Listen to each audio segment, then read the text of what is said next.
লাল শাক সবাই খায়, তাই না? তার জন্য আমি আমার সুন্দরবনের পদ্ধতিতে বানাচ্ছি কি করে লাল শাকের চোখা হয়। তোমরা একদিন বাড়িতে বানিয়ে খাবে, দেখবে কীরকম লাগে। হাতা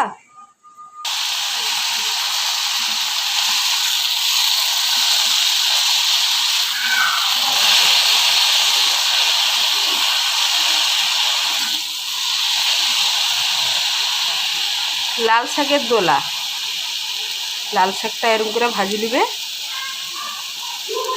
আলু সিদ্ধ করে নেবে, এর মধ্যে একটু হলুদ দিয়ে দিচ্ছি, এবার একটু নুন দিয়ে দেবো।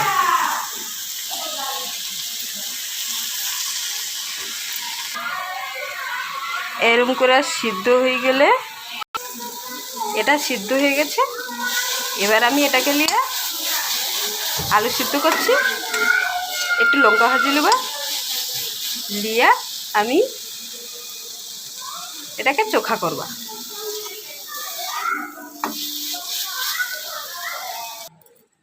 এ দেখো লঙ্কা ভাজিলে এটি আমি, এই লঙ্কাটা একটু লাল লাল হয়ে গেলে লঙ্কা ভাজা দিয়ে ভাল লাগে।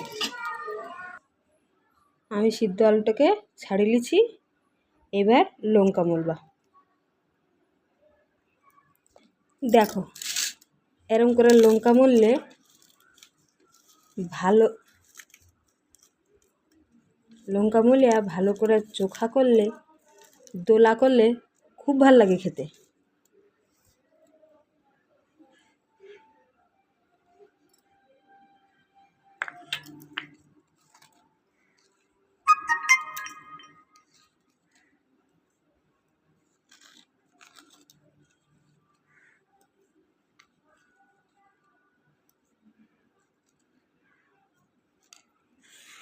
আমার একটু শাকে নুন দেওয়া আছে, তাই জন্যে আমি এর মধ্যে একটু কম করে নুন দিলি, কেনি না বেশি নুন দিলে আবার নুন বেশি হয়ে গেলে খাওয়া যাবে না।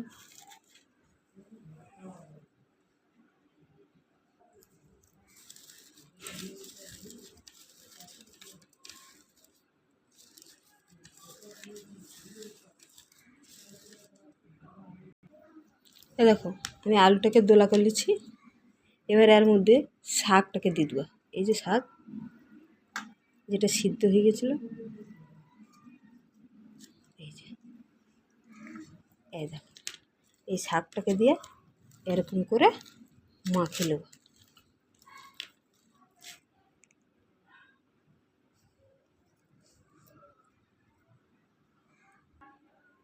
দেখো আমার শাকের দোলা হয়ে গেছে, এবার সবাইকে গরম গরম ভাতের সাথে দিয়ে দেবো। কারোর যদি এই ভিডিওটা ভালো লাগে তাহলে লাইক করো, কমেন্ট করো, শেয়ার করো।